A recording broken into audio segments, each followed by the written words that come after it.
This is Joe Carpenter. Today is July 28th, 2022, and I'm interviewing State Representative Terry Meza for the first time. This interview is taking place at the University Hall, University of Texas at Arlington. It is sponsored by the College of Liberal Arts and is part of the Maverick Veterans Voices Project. Thank you for being here and thank you for agreeing to interview. Thank you for inviting me. Where are you from originally, and what can you tell me about your growing up? I was born at the Methodist Hospital in Oak Cliff, but that was only because we didn't have any hospitals in Irving at the time. Okay. And so my three older brothers and I were all born there and brought home to Irving. So we're natives of Irving. My mother was born in Irving. My grandmother was born in Irving. Oh, wow. My father was from Coppell, and his my grandparents on my dad's side had a farm in Coppell, and my grandparents on my mother's side had a farm in Irving. So how far back does your family go in Texas then? I'm a fourth generation. Wow. My son, because of the other side of his family, he's able to say he's a seventh generation. Oh, is that right? So where did you go to high school? Irving High. You did. Tell We me a called little it bit. the high school Uh-huh. because that was back when Irving and Arlington and Grand Prairie all only had one high school. But so I just used to saying I went to the high school. The high But school. Irving High School, yes. Tell me a little bit about Irving High School. What was it like back then? The building was fairly new, so it was great going to school there in what was practically a new building. Only been there a year or two by the time I started going to school there. It was a time of great growth in Irving because there was white flight out of Dallas, and a lot of it came to Irving. So in the 60s, mid to late 60s, and so we were doing really great in football. So great that someone wanted to create a special fight song for playoff games because we were always in the playoffs. Oh, wow. But the songwriter made the mistake of putting the town's population in the song. So, the first year we sang it was with 50,000 people cheering our team, and the next year we had to change it. 60,000 people, the next year with 70,000 people cheering our team. Every year we had to up the population in our fight song because the town was growing that much every year. Tens of thousands of more people that we had to add to the list. So it was a great time to be in Irving. I bet it was. So were any of your family members in the military? Well, as happened with lots of people in my age group, my father was in World War II. He was drafted toward the end, though, because he was already married and had two children. So they drafted young single men first, then maybe older single men or single married men but no children. Those different categories were drafted before they drafted married with children. So he went toward the end of the war. And so my dad served in World War II, was there during the time that that the war was kind of ending. So I had some interesting stories about that wasn't so much fighting related, but maybe looking for contraband like radios in people's homes or he had in his drawer as, what's the right word? Remembrance, souvenir, I don't want to know what's the right word to use, but it was a bar of soap. And it was so profound to me because he put that bar of soap in my hand and he said, "This once was a human being." Oh, my. Because they used to take them and make things out of them, gold from their teeth or lampshades with their skin and so on. So that's something, of course, obviously you can tell I never forgot. So that made a very Right. profound impact on me Very on much the horrors of the Holocaust. Yes, yes. Wow. So, but my oldest brother dropped out of high school and joined the Army. And he did his 3 years. When you enlist, it's 3. Drafted, it's 2. My second brother dropped out in the 11th grade and joined the Coast Guard. My third brother graduated Irving High and joined the Navy. So my mother said, "Thank God my fourth child's a girl. I won't lose her to the military." And then when I came to UT Arlington, we had a big ROTC corps, and I was chosen to be an ROTC sweetheart and ended up marrying one of the cadets and got hauled off to Fort Bragg in Fayetteville, North Carolina. So my mother said, "Well, the military got my daughter after all." That's something else.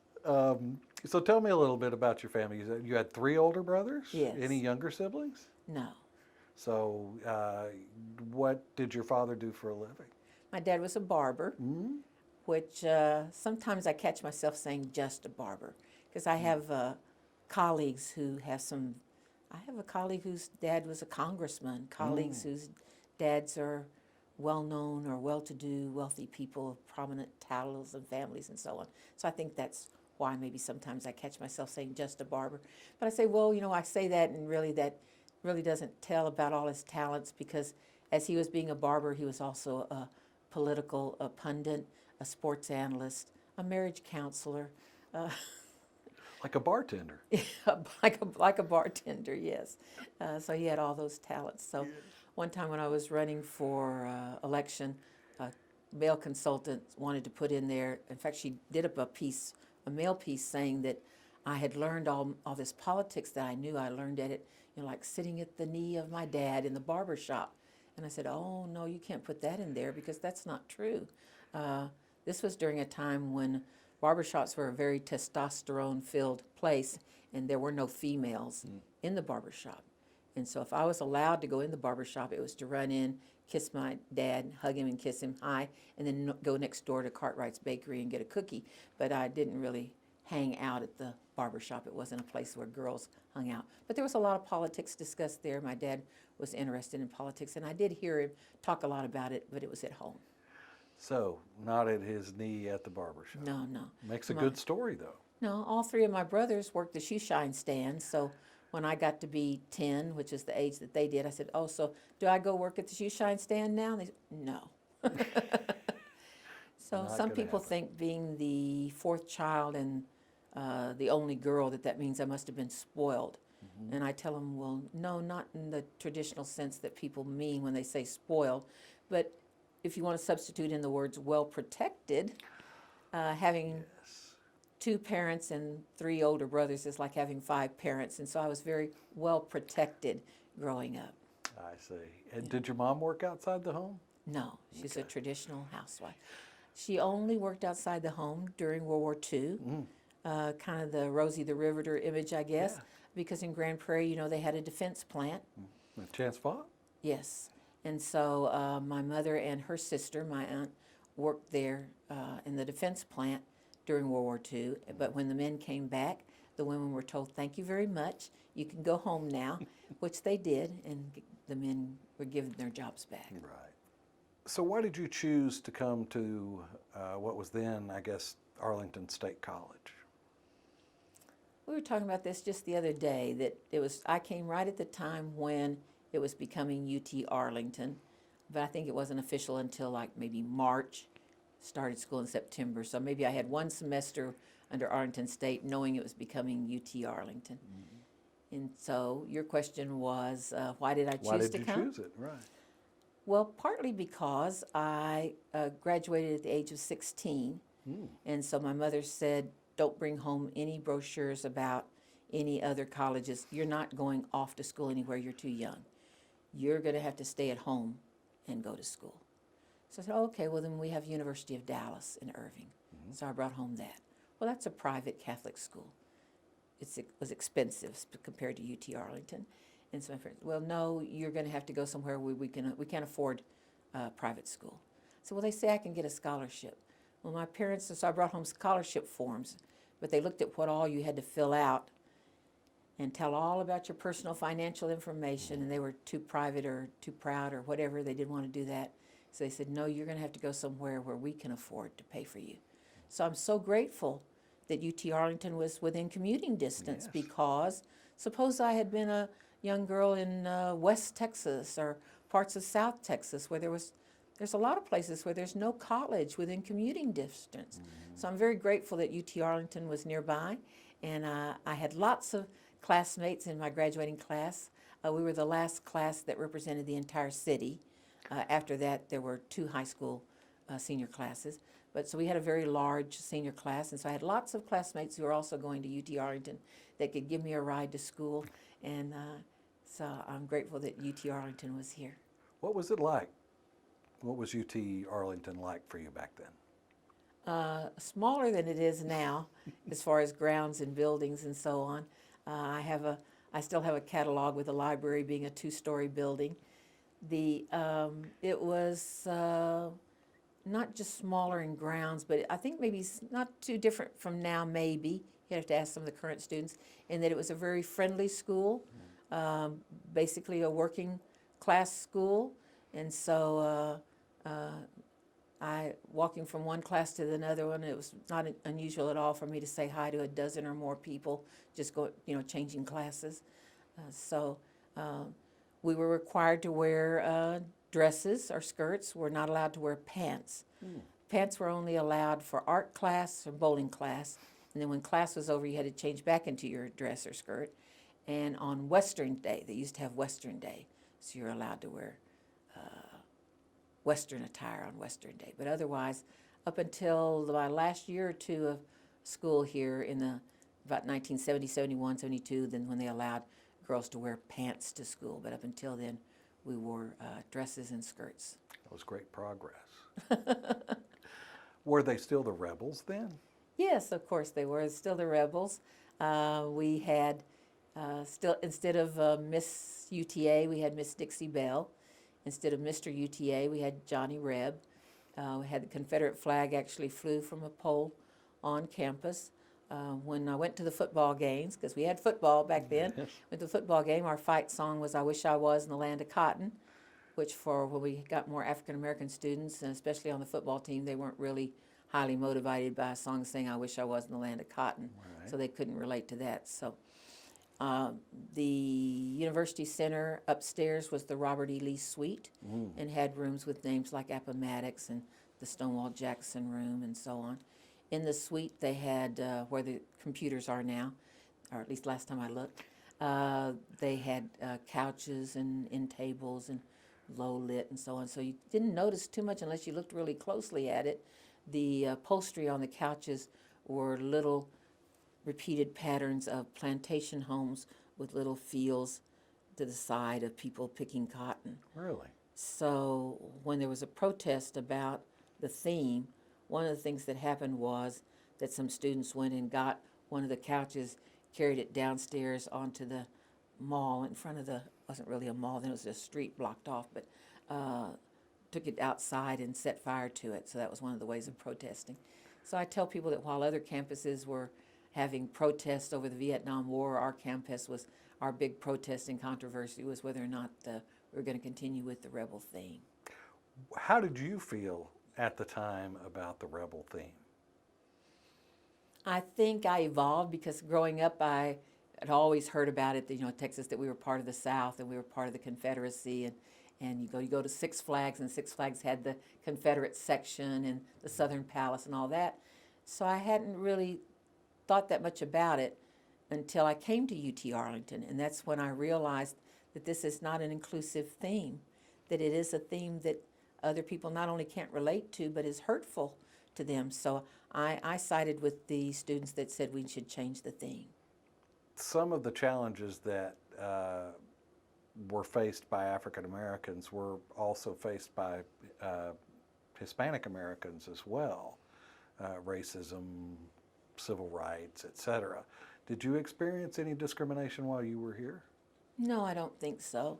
It was at the time when the Association of Mexican American Students was started, and at one point it had been grown to be the largest campus student group, and so it's been here for a long time and has a proud history and so on.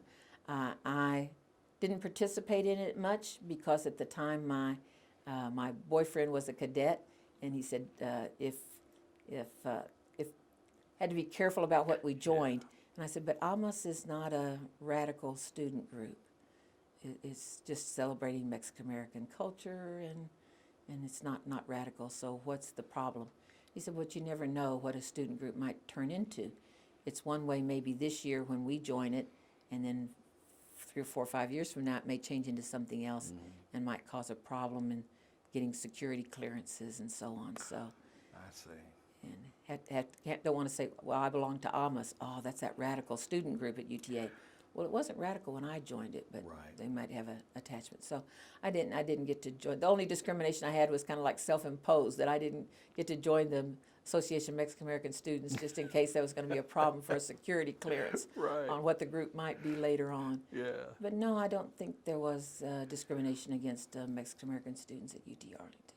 How do you feel that the African American students were accepted? I think for a lot of students at UT, excuse me if I interrupted your please. question, but I think a lot of students at UT Arlington had not ever had the experience of going to school with African American students, which might sound odd to any student today, but since we're talking about the mid to late 60s, then as integration was being imposed on some schools, I say imposed because some didn't want it, but students that had never gone to school with an African American before, and so I think it was maybe more difficult on the African American students, or more difficult to be accepted or understood, or just because students weren't used to going to school with African Americans. So,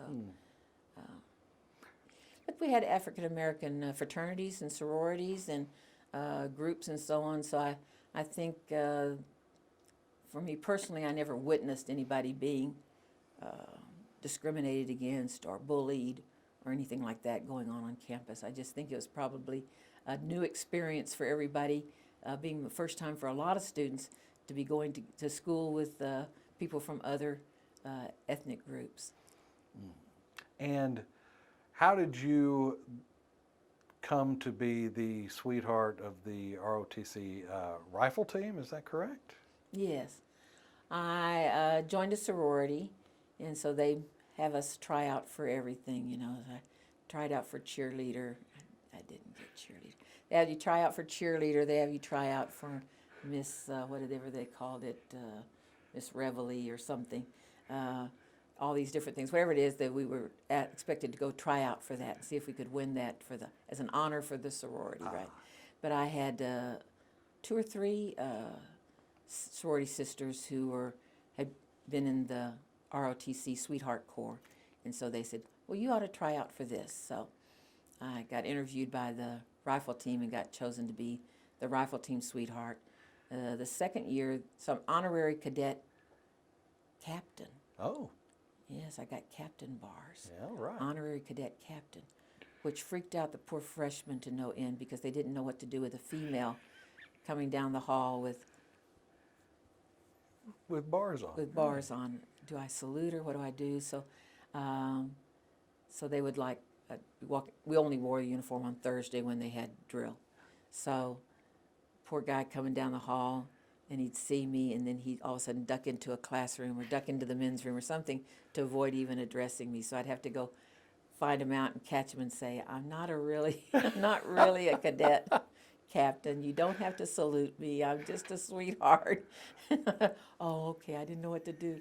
So, But what people don't realize is that there weren't any females in the cadet corps no, there at were that none. time. Right. So that's why it would be politically correct then to have had a sweetheart corps, which it would not be nowadays because there are girls in ROTC, which is the right thing to do. So sometimes I see, I have the opportunity to talk to girls who are in the junior ROTC in the high schools in my district, and maybe they're being part of the honor guard. Maybe they're even the head of the honor guard that's posting the colors, and I get a chance to go over and talk to them and share my story with them and how proud I am of them, and explain to them that girls didn't used to be allowed in ROTC, which is they're just shocked. They never knew a time when girls were not allowed, so it's hard for them to even imagine such a thing as girls not being allowed to participate in ROTC, which is nice that it's an odd sounding thing to them. But anyway, I tell them about how proud I am. I said, you're not only in ROTC, but look, you're a sergeant or you head up the color guard, very proud of you. So I make a point to go tell them that. But as you said, the ROTC was all male. It was very large at that time because it was during the Vietnam War. I think a lot of young male students joined ROTC out of concern that they might go to Vietnam or be drafted, or that if they were going to go, they would rather go as an officer than an enlisted or whatever. So they had some of those motivations that made the ROTC especially large during those years, during the Vietnam War era. So I was the rifle team sweetheart. My second year, I was elected queen of the military ball. Is that right? And then I got to be a cadet major. All right. And then my final year at UTA, I was a cadet colonel because I was the corps sweethearts. Is that right? Yes. And did anybody salute you then? No, I don't think anybody ever saluted me. Well, Should they have? Should I have yes, made I them think salute so. me? You think I should have made them salute me? I think so. I was more concerned about the poor guys that were worried about seeing me and thinking they had to salute me and not knowing what to do with it. So, That was very thoughtful of you. but we used to have a cadet lounge in the military science building. And when the professor of military science entered, naturally all the cadets rose, stood at attention for him, and he would say, "Carry on." And I'd say, "Yes, sir, I am carrying on." See, I know you're carrying on. That's, And you could get away with that. yes, I could get Right. a cadet could not get away with that. But I would describe my position in the Corps as in charge of morale, and so that's what I felt like I was there for, was to help keep up the morale of the cadets. Very good. You mentioned, going back a little bit, you mentioned being involved in the movement to change the mascot. Tell me a little bit about that movement. How did that start, and how did you become involved in that? Well, they actually have marches down what's now the mall in front of University. Well, they don't call it the university. What do they call it now?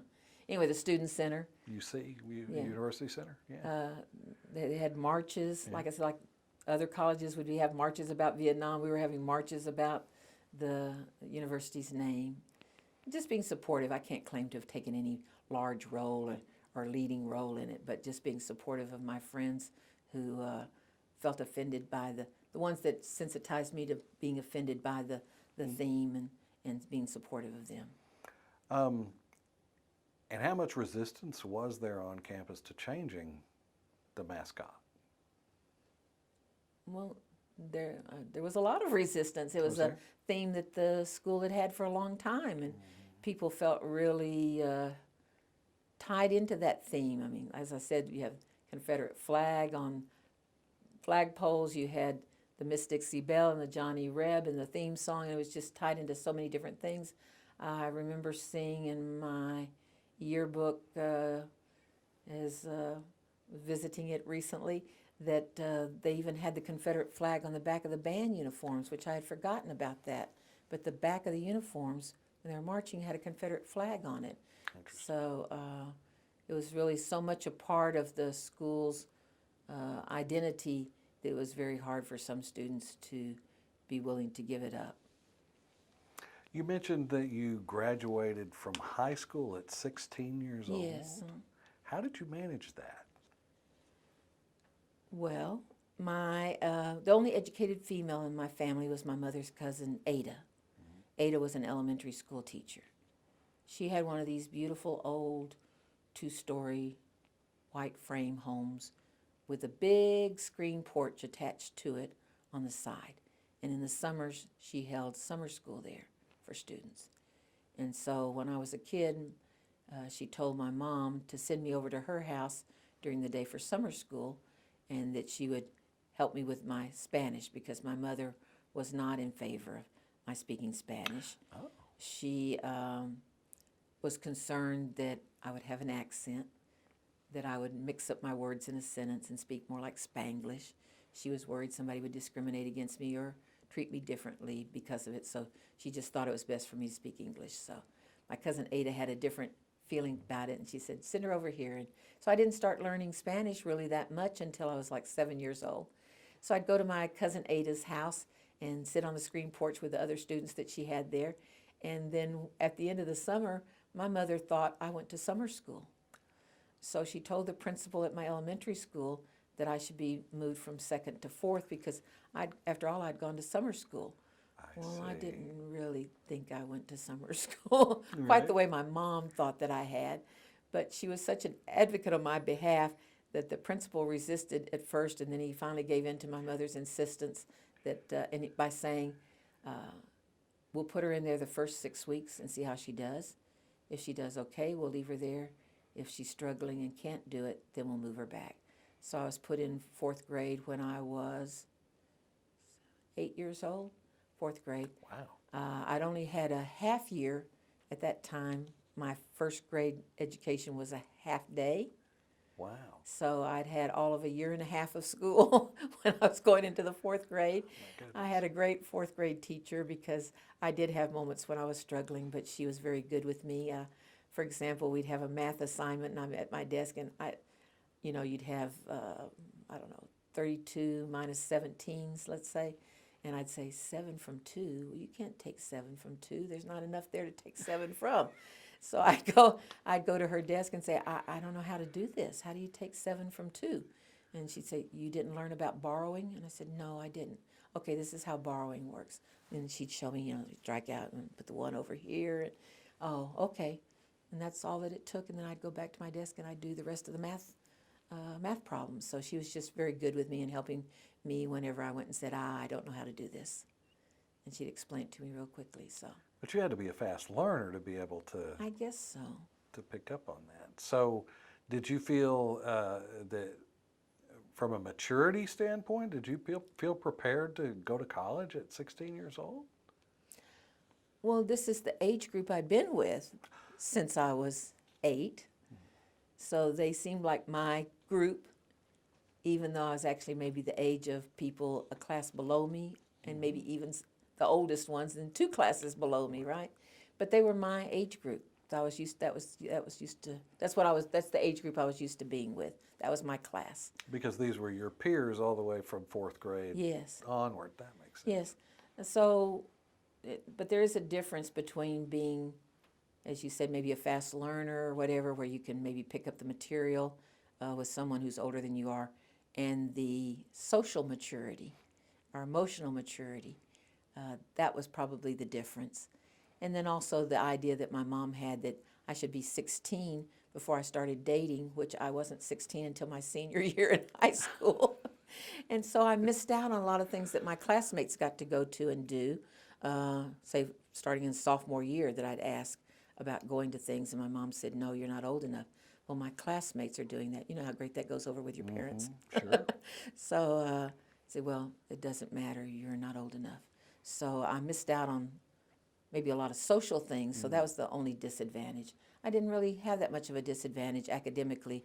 The disadvantage was more socially, that I wasn't as old as my classmates, and so from my mother's point of view, that meant that I couldn't go to that party or go to that dance or go to whatever activity. So I think I had all of 5 dates, and they were all to high school, senior-related activities by the time I graduated from high school and was going to college, So you lamb to the wolves. Yes, No, for just sure. kidding. Yes, and you met your husband here at UTA. Is that Yes, correct? in ROTC, yes. Okay. And were you married while you were in college, or were you married after college? No, Okay. don't get married while you're still in college.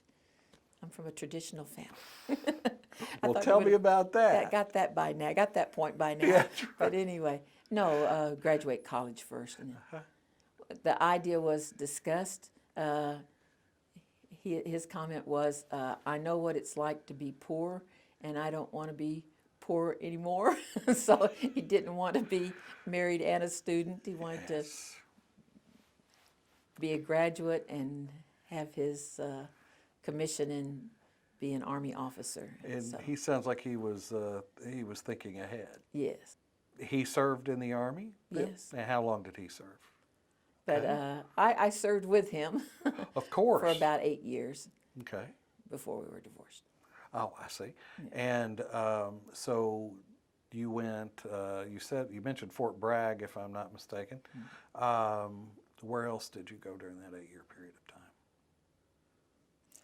He was, at that time they were cutting back on moving people around a lot, which the military used to be known for. Like every couple of years, a person would have a new assignment and be moved. It was partly, I think, reducing costs or expenses of moving people so often. So they were trying to keep people in place a little bit longer, but maybe give them a different experience. So the advantage of being at such a large military post as Fort Bragg is that for a couple of years he was with the 82nd Airborne Division, and for a couple of years he was with the psychological operations that they call PSYOPs, that was part of the JFK Center for Special Warfare. So he was there with the JFK Center, that was most famous for the Green Berets. Yes. So he traveled a lot, and I stayed in Fayetteville. I was going to ask you, that was the next question, because you did mention that you served together, and excuse me, that is the truth. As a military spouse, you are serving together.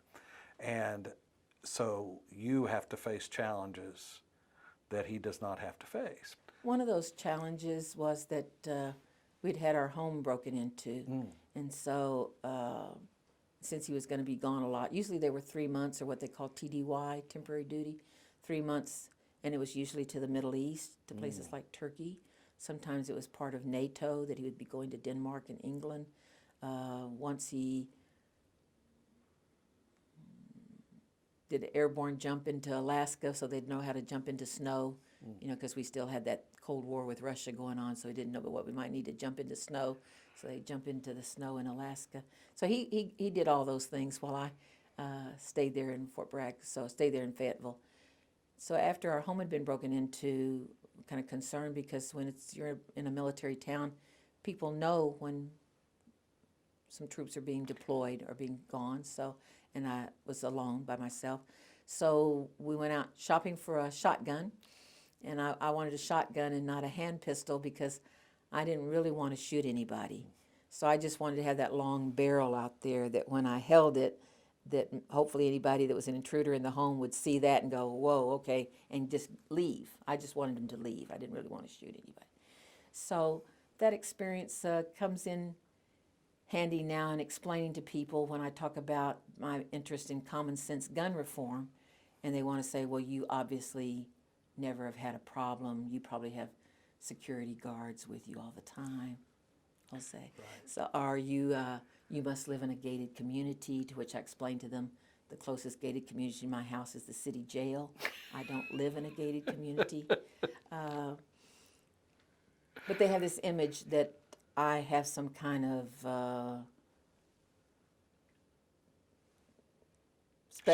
sheltered, yeah. special life, privileged Sure. is the word I was looking for. Huh. A privileged life that is the reason why I don't understand that other people have a need for guns for protection. So then I tell my story. Said my husband, when he left for 3 months at a time, loaded up the shotgun. And we had an old style bookcase bed, which meant it had a flat top on it because you put the books in it. And I slept under a shotgun every night. And so... well, you came from a large family, so that was that a challenge for you, being there in Fayetteville when you were used to being around all your family and friends, etc.? I don't really think of having come from a large family, since all my brothers were older, and as I told you, they would join. The family kept getting smaller and smaller, so Right. by the time I went to college, it was just me and my parents. Ah, I see. And I had a lot of classmates that I didn't realize, it never occurred to me, that they thought I was an only child, because they never heard about my brothers, because they lived in other states, somewhere else, usually on the East Coast, with the Navy and the Coast Guard and all that. They were on the East Coast, and so I actually didn't realize that people thought I was an only child just because they never saw the rest of my family. So I don't really think of growing up in a large family. Okay. So what year did you graduate from UTA? UTA in 72. And what was your major? Spanish and history. I had a double major in Spanish and history, and then I had all those education classes and student teaching that you have to do to be secondary school certified in education in addition to that. Why did I was the last class Go ahead. that was offered a senior ring that could be either Rebels or Mavericks, Is that right? which is the reason why I don't have a senior ring.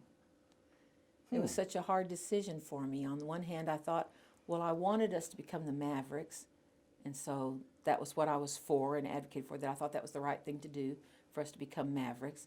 But on the other hand, if I'm the last class that can have a ring that says Rebels on it, isn't that like an automatic classic ring? And so I was so torn between the two, I ended up not having a senior ring. Oh, well, you were thinking like a historian then, weren't you? I don't know, maybe so. So why did you choose those majors, history and Spanish and history? Why did you choose those two? because my cousin Ada was an elementary school teacher, I thought I wanted to be an elementary school teacher. But UT Arlington didn't offer elementary ed. You had to go to Denton, North Texas State at the time for that. So the thing I liked about Spanish, besides enjoying the language, was that with Spanish you can teach lots of different subjects. You're teaching grammar, because if I have to tell a student that in Spanish adjectives agree with the nouns they describe in number and gender, then they have to know what all that means. So they would ask me, so I guess you want to be like the other Spanish teachers and just have A and B students in English? I said, no, I don't care what grades they make in English class. If they want to take Spanish, let them take Spanish. Because if they're not doing well in English, then they're going to get grammar twice a day, right? And so it'll strengthen their That English. makes sense. Learning a foreign language strengthens your, if it's taught correctly, it strengthens your English. So that I could teach English grammar, that I could teach sports, geography, history, culture, politics, music, art. Right. So that's a lot like being an elementary school teacher, isn't it? So I could Yes. teach all these different subjects while I was teaching Spanish. And then at that time, I don't know the curriculum currently, but I assume it's not too different. At that time at UTA, in taking history classes, they had a lot of classes that you could take that were like the westward expansion. Well, when they expanded west, whose territory was that they were moving into? Texas history, history of Spain and Portugal. They had Latin American government, and government classes included, they had a class in Latin American government that I took. And so I just was taking these classes because they were of interest to me because of their relationship to my Spanish major, that I ended up having so many classes in history without really intending to. I ended up with a double major in Spanish and history. That's interesting. And so did you teach then after you graduated? Yes. Okay, and how long did you teach? Well, for like about 20 years, I suppose, my. but not in one place. I didn't have a traditional, not much about my life is very traditional, I guess, but I didn't have a very traditional teaching career. When I first graduated from UT Arlington, the first job that I was offered was to teach Spanish at Holy Family of Nazareth Catholic School in Irving, and it was elementary aged. And I wasn't taught to teach little kids Spanish. So I learned a lot from that experience in that 1 year, probably just as much as the students did, especially since the school said that they did not want me to use a textbook to teach from for kindergarten, first, second, and third. I could only use the textbook for the fourth, fifth, and sixth graders. So I had to be very innovative, had to work extra hard, do lots of prep. I'd go to stores and buy like coloring books, I meant to say, buy like coloring books and then have them printed off, and then while they were coloring it, we would talk about it in Spanish as a way of using that. Or that I'd hear that they were going to Lion Country Safari, which used to be in Grand Prairie at 30 and Beltline. And so I'd know, oh, they're doing a class trip to Lion Country Safari. I'd go there and I'd buy up a bunch of slides, and I'd show the slides, and we'd do the animals in Spanish. And then the parents told me when the kids went on the field trip going through Lion Country Safari that they'd shout out animals' names in Spanish. Maybe they didn't know them in English, so they were Right. calling them out in Spanish, so that the parents thought that was real interesting. So. But that's very innovative. So you had to be an innovator in order to teach that Yes, level. yes. That's interesting. And when I taught, another time that I taught Catholic school was in Fayetteville, and it was junior high. And so you teach the kids, textbooks typically have this chapter's on colors, this chapter's on clothes or something. But kids can't go home and perform that to their parents. So I teach them their prayers in Spanish, the Our Father and the Hail Mary, Ave Maria. And so they could go home and their parents could relate to that. And the parents would come and tell me how much they appreciated that I had taught their children how to say their prayers in Spanish. So that's very rewarding for you, it sounds like. Yes, it's nice. And so 20 years of Yes, teaching. but I've taught every grade level from kindergarten through sophomore level college, including here at UT Arlington, ad hoc, adjunct, whatever you want to call it, part-time instructor. I got my start in teaching community college level at Fort Bragg, because they had like a university hall where the universities from throughout North Carolina, like North Carolina State, University of North Carolina, Fayetteville State University, and so on, would offer classes there on post. And so I taught Spanish there. And that gave me that experience that when we got transferred to TCU, of all places, ROTC at TCU, he asked for South Korea. That's the way the military works. He asked to go to South Korea because he thought he missed out somehow or another not serving in Vietnam. So he wanted to go to South Korea.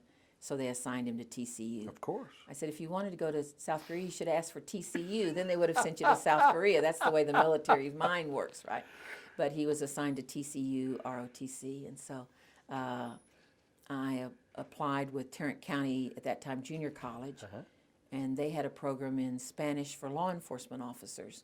So I talked about how I thought that it was important that when a student learns Spanish, that they feel like that they learned something that they could go out and use, whether it's selling guitars or enforcing the law, whatever. So anyway, I studied up for my application because it was a combination of short essay questions and a long essay on what was my community college educational philosophy. And I'd been used to doing essays on my educational philosophy for public school, but I didn't have a community college educational philosophy. So I thought, well, I got to go out and acquire one. So I had another officer's wife was taking classes at the master's degree level, and so she lent me her books, and I studied up on adult education and the things that I liked and believed in. I made notes about that, so I actually studied up for my application.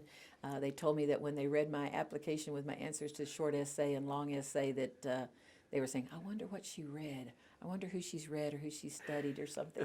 But they liked my answers so well, and that I did have some experience in teaching at the adult level. So I got hired at Tarrant County Junior College to teach Spanish for law enforcement officers.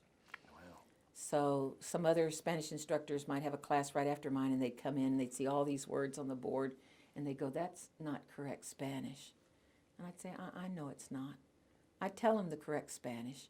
I say, in Spanish, the word is policía, but what you'll hear people say is policía. The slang word for policía is chota. And then we'd have all the words. We'd fill a whole chalkboard full of slang words for police that they might hear. So they'd know what they were being called. They're not in Barcelona. No, and that's a good point that you made. So it's not just a matter of proper Spanish versus, or book Spanish versus slang Spanish, but also a difference between, yes, you can teach, the other Spanish classes teach students the what I refer to as book Spanish or maybe Castilian style Spanish, but if what their need is to be able to go out and speak to somebody on North Side Fort Worth that evening, is that going to do that for them? No. So if their reason for taking Spanish is they need to go out and use it that very evening, something that you teach them that day may have to put into practice that evening, then it needs to be something that they use that's conversational. So we're not teaching them to read and write, really. The emphasis was on speaking and listening skills. And so that was a real interesting experience. And another time when I kind of had to be innovative about my materials and so on for Spanish for law enforcement officers. I even had a meeting with an undercover narcotics officer, because I said, so I know words like marijuana, cocaína, but in the street they don't use those words. They're slang words for them. Sure. But I don't know what those are. So he'd teach me the slang words for everything. So do they still say he put the finger on me? Or is that expression used? Well, yeah, they might say so anyway.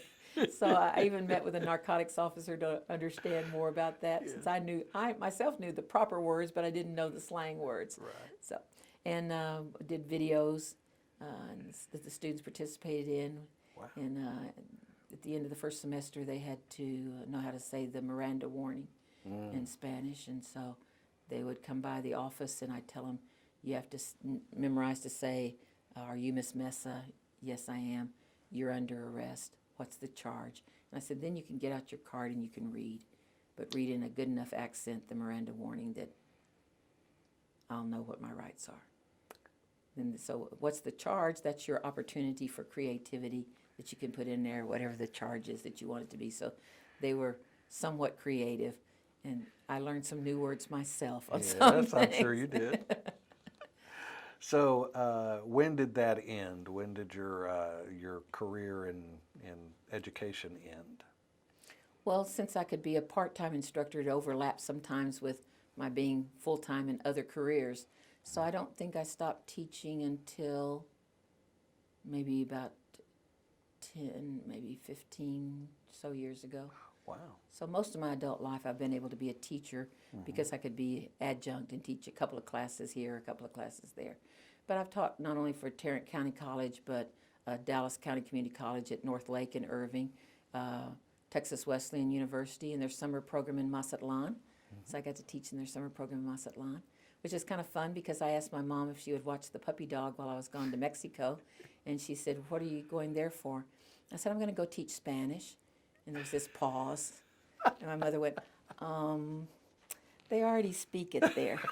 And I said, "Yes, yes, Mom, they already speak." But the students that were going with us, they studied it in class, and now we're going to get them to do it conversationally. So Right. that was so fun. So I've had a lot of fun, different experiences, haven't I? Yes. Some teachers, when they say they've taught for 20 years, what it really means is they've had 1 year of experience that they repeated 20 times. Right.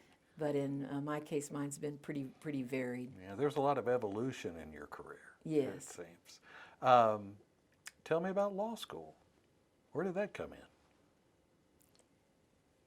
in? Well, I'm a 40-year member of LULAC, which League of United Latin American Citizens. After I finished my graduate program here at UT in public administration, I was chosen to be the executive director of the Abilene Economic Development Corporation.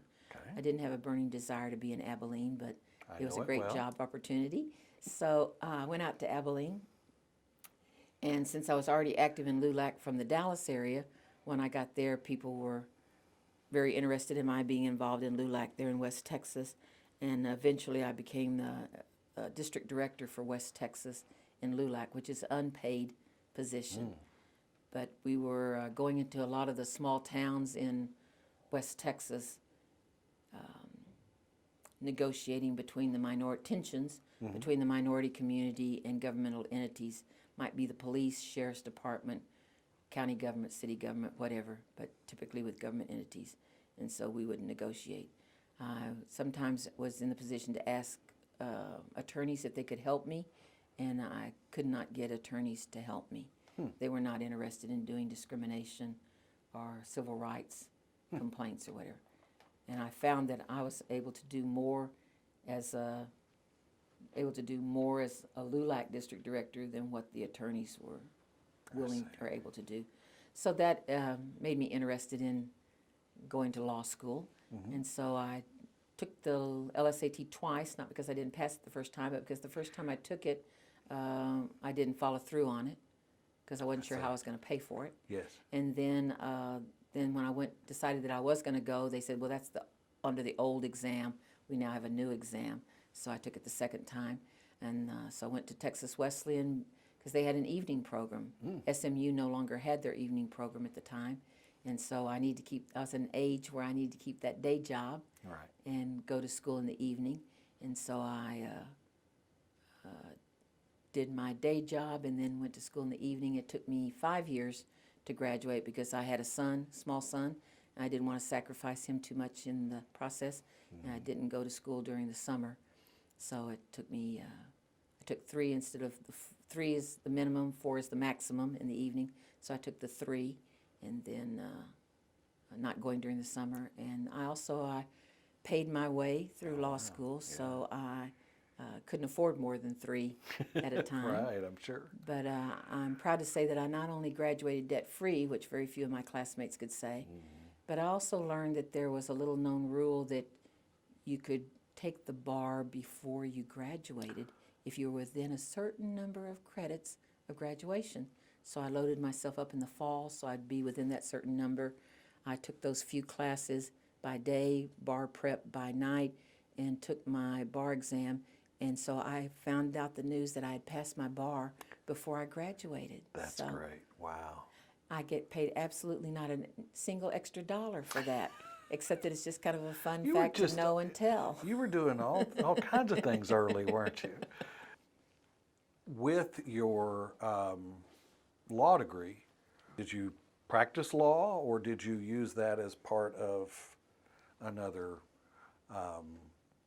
activity like LULAC, for instance?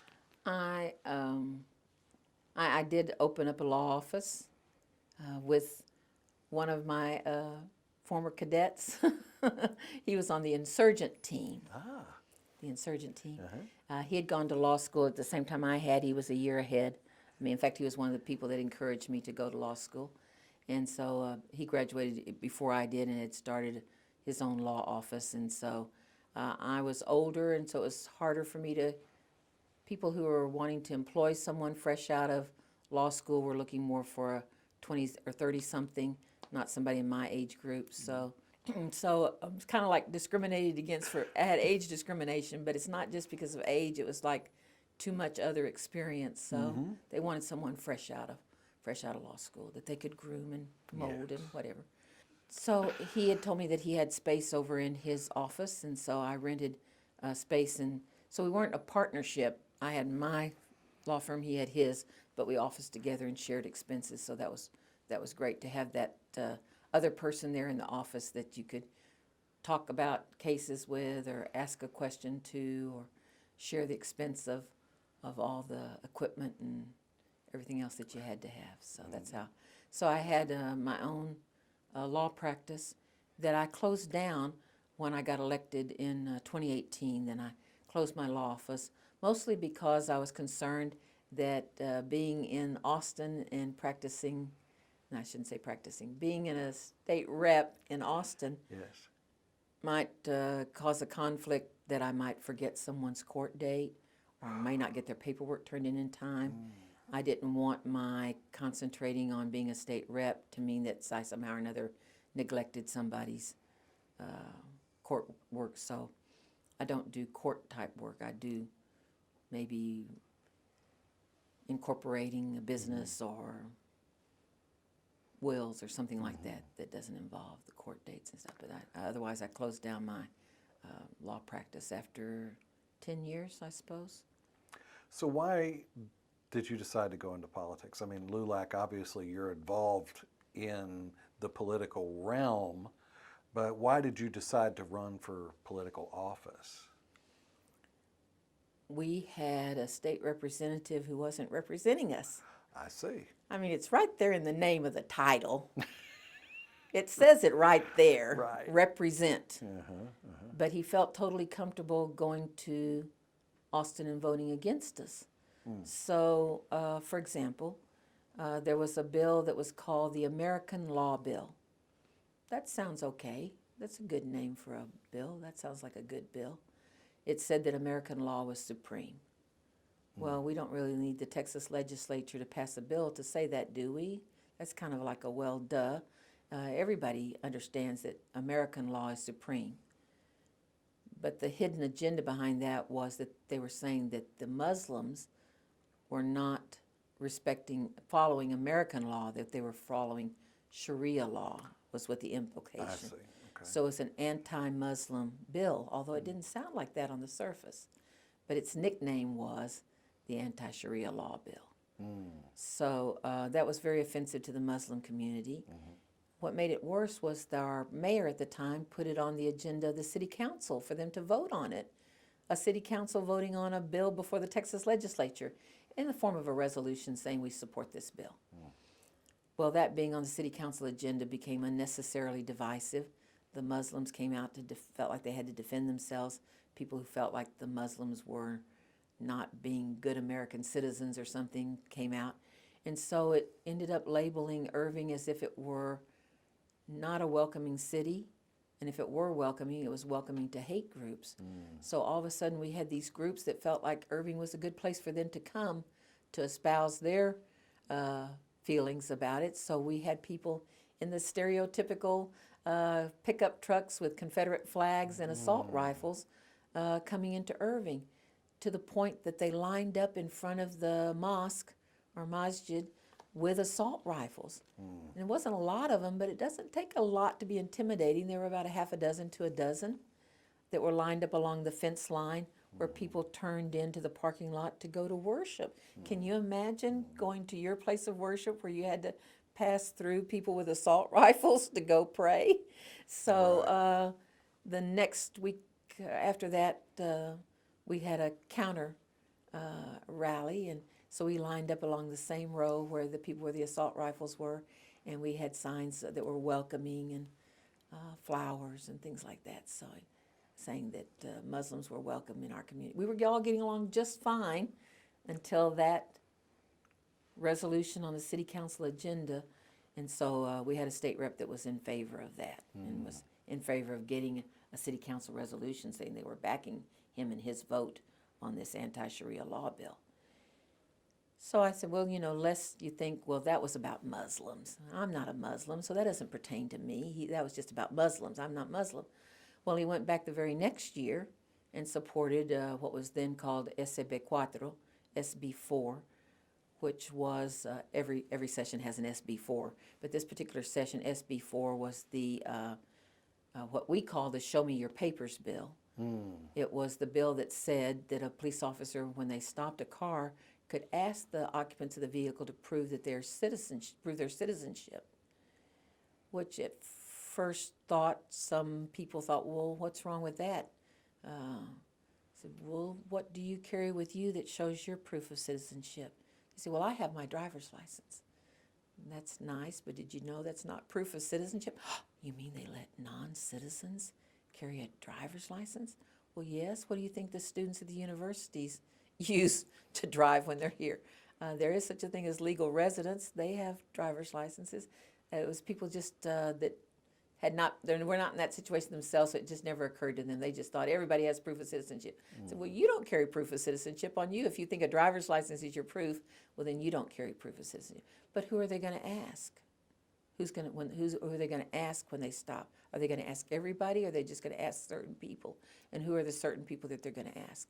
Well, the law was intended to target Hispanics, but I'm very proud to say that in my very diverse district, because I have like one of the most diverse districts in the state of Texas and the most diverse zip code in the United States, because I have such a large Asian Indian population that includes not just India, but Pakistan, Nepal, Bangladesh, and so on. So that they supported us in the Hispanic community because they said they can't tell the difference between us and you. People come up to us in the supermarket all the time and try to talk Spanish to us, and we don't speak Spanish. Right. We have to tell them I don't speak Spanish. Oh, I thought you did. So anyway, but they said so even though they knew that the law was intended to target Hispanics, they knew that it also affected them too. So we had a wide group of community support. The district in Irving is majority minority district. It's 40 to 50% Hispanic, but it's 20% plus Asian and about 10% African American. And it was 40% in the 2010 census, and it's down to about 20% Anglo now. So I have a majority minority district that was not being represented by the current state rep. So I tell people, I say, well, why do you think he feels totally comfortable going to Austin and voting against the majority of the people in his district? What state rep does that? Well, he did it because we didn't vote. So he didn't have to be concerned whether he was offending the Muslims. They weren't politically active before then. He didn't have to worry that he was if he was doing something that hurt the Hispanic community because they didn't vote. He was going to get reelected anyway, he thought. So the combination of feeling that they had a candidate who would make a difference together with, and on their issues of concern to them, together with the different issues, those issues, we were able to convince people that if they turned out and voted, that we could have a person who would represent the district well and would truly represent the district. I said his strategy on winning is that we don't vote, and my strategy on winning is that you are going to go out and vote. So why you? Why did you feel for lack of a better word, called to political action? You yourself, was there another candidate or somebody that you could have supported, or did you just feel like this is my mission? No, I didn't see anybody else coming forward. Of course, there were other candidates, but not that would have the same connection to the communities that I had. So they were good people, and if as Democratic colleagues or whatever, that if elected, they probably would have voted the way I would have liked for them to vote, but they just didn't have the same connections to the communities that I had. I take very seriously, because of the history in the district of the kind of representation that we had, that I take feel a special obligation to represent them, because that's what I promised. Well, I not only went to law school, not straight out of college, like maybe the typical path would be you get your bachelor's degree and a poli-sci, pre-law or something, and then go to law school. But because of my experiences in LULAC, that I had decided that I'd like to study law, and Texas Wesleyan had an evening program that allowed me to keep the day job. I already had a small son. My father had passed away and my mother was living with me. She said she was willing to help out by watching. She was already living at home with us anyway, so that she would watch him in the evening while I went to law school. Well, so that worked the first year, but then my mom's health deteriorated. So during the next summer before the second year started, I was worried about it, because I thought, I feel like my son's too young to ask him to watch out for his grandmother, and that his grandmother is not in a good enough health to continue to ask her to be watching out for him. So I spent a summer thinking about it, and it kind of come to the conclusion that I wasn't going to be able to go back to law school. I did 1 year, and that was it. So my son said, I see you doing all these things to get me ready to go back to school, but I don't see you doing anything to get you ready to go back to school. Don't you have to go register or something? And I said, well, I hadn't said anything to you because I see too often that single mothers put their burdens or worries onto their children because they don't have a spouse to talk to them about. So the children get talked to about adult problems maybe more than they need to have to be concerned with. But I don't think I'm going to be able to go back to law school. Well, he was really worried about that. Why? I said, well, Grandma's not feeling well and so on. And he said, but I don't want you to drop out of law school. I said, I don't want to either. He said, I don't want you to give up your dream of being a lawyer. I said, well, I can't think of any other way to do it. I thought about it all summer, and I can't figure out any way that wouldn't be sacrificing you too much in the process. And he said, well, I know the way. Which I never would have said. I think he was 6. When I was 6, my mom in first place would say, you don't have a need to know. So the discussion wouldn't even gotten that far. But certainly I would not have had the ability to say to my mom, I know the answer to something that she was working on that she couldn't figure out. So I would not have done that. But he said, I know the way. I said, what's that? He said, I'll go with you.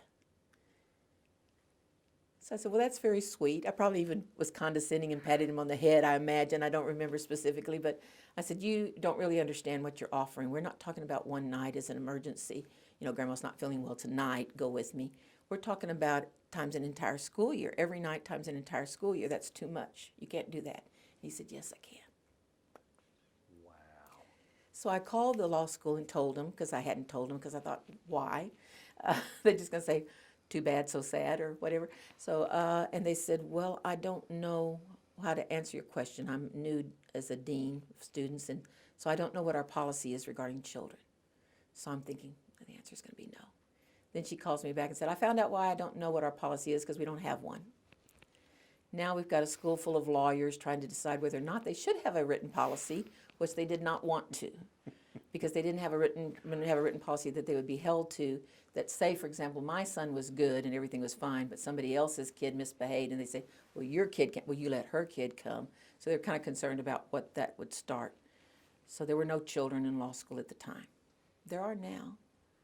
So when I say to someone that, oh, you have your children with you, they kind of think like, oh, of course. I said, what do you mean, of course? Do you know what all I had to go through to get my child? They just take it for granted that their children are allowed to be there at the school in the evening. But So they said you have to go to each professor individually. We're not going to force any rule on any professor. We're not going to make them take a child in their classroom. You have to go to each one individually and ask them for permission to have your son in their classroom. Well, they must have talked about it before or something, because they said whatever conditions they place on it, you have to agree to. You have to, each professor has the right to say yes or no, and each professor has the right to say what conditions they place on it. Well, in order to know what professor to ask, you have to sign up for the courses. So, okay, so I sign up for the courses, and so I go in after the first night and tell them I have a small son. Is he allowed to be in your class? And they pretty much all had the same conditions. They said you have to sit at the back of the room, so all the other students have their backs to you. The idea being if he's well behaved, it's like they don't see him. If he disturbs other students too often, he'll need to step out. If he disturbs me as a professor, he'll have to step out. If it happens too often, you have to drop out of the course. So that's how we began. And my son did 2nd, 3rd, 4th, and 5th grade by day and law school by night. And when it came time to graduate, they let him walk across the stage with me.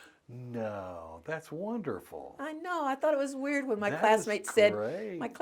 "You're not going to walk across that stage by yourself, are you?" And I said, "Well, that's an odd question." I said, "You don't graduate in groups." I didn't get what they were talking about. It was, we don't walk across in groups. What are you talking about? Everybody walks across one at a time. And they said, "Well, we just don't think you should walk across the stage by yourself because you didn't do this by yourself. And so you just be taking far more credit than you deserve. And so that Gabriel should walk across the stage with me." And so I think that's where it came from, that the law school invited him to not only be at graduation, but to walk across the stage with That's me. a wonderful story. Yes. That's a wonderful story. What's he doing now? He's a student at UTA Is he really? in poli-sci. Oh my goodness. Is he wanting to be a lawyer? Yes, he is. How Oh, did you that's- guess that? I couldn't imagine. That was a pretty good guess on your part. Thank you. Yes. Yes, yeah. You know, He's got a good backstory, right? When he Yes. applies to law school and they have him write an essay that he went. He may be did 4 getting- years. Did 4 years of law school. he may be passing the bar exam early too. Might be. In your life experience, because you've had a lot of unique experiences in your life, and a very productive life so far. What do you think UTA's contribution to that was? Well, it was the beginning of everything, right? Couldn't have done any of that without a college education. Couldn't have done any of that without my bachelor's degree. So Arlington made it possible because it was accessible, because it was affordable, and had a lot of good support from professors and from students, including the cadets. Yes. Did you have any faculty that stuck out in your mind? Anybody who was particularly influential on you? Yes, but I don't know why I can't remember his name right now. But anyway, history professors, especially. Because I went to UTA at a time when we didn't have graduate teaching assistants yet. So if you had a freshman history class, you had the same professor that was teaching the senior level history classes. So our senior level government classes, we didn't have graduate teaching assistants. So no knock on graduate teaching assistants because they're in the same group with adjunct, and I've been an adjunct here at UTA, but so I didn't feel like I was a lesser than as an instructor. But so I had that advantage of having those high quality instructors, professors. Tell me about your induction into UTA's Hall of Honor. Couldn't be more surprised than anybody else about my being inducted in the Hall of Honor. It started with two of my former cadets. I still call them my cadets, even though they're retired colonels, wanting to nominate me for Distinguished Alumni. So they had submitted that. I think it was during the pandemic. For whatever reason, I didn't make Distinguished Alumni. So then they said, "Well, Hall of Honor, and we want to nominate you for the Hall of Honor."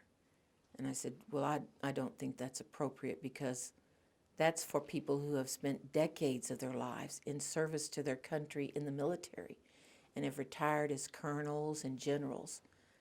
I was an ROTC sweetheart. It's not quite in the same category. They said, well, we're not just nominating you for being a sweetheart.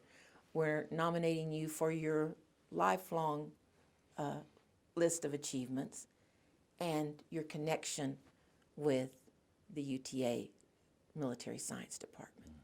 So with that understanding, I agreed to give them information that they asked for to submit for my consideration into the Hall of Honor. And it is very unusual because, like I said, the very gentleman that was inducted on the same day that I was earlier this year, he was a retired colonel and had, like all the other inductees that I knew about anyway, had given decades of his life in service to his country in the military and retired with rank of colonels in this past year, and some are as generals.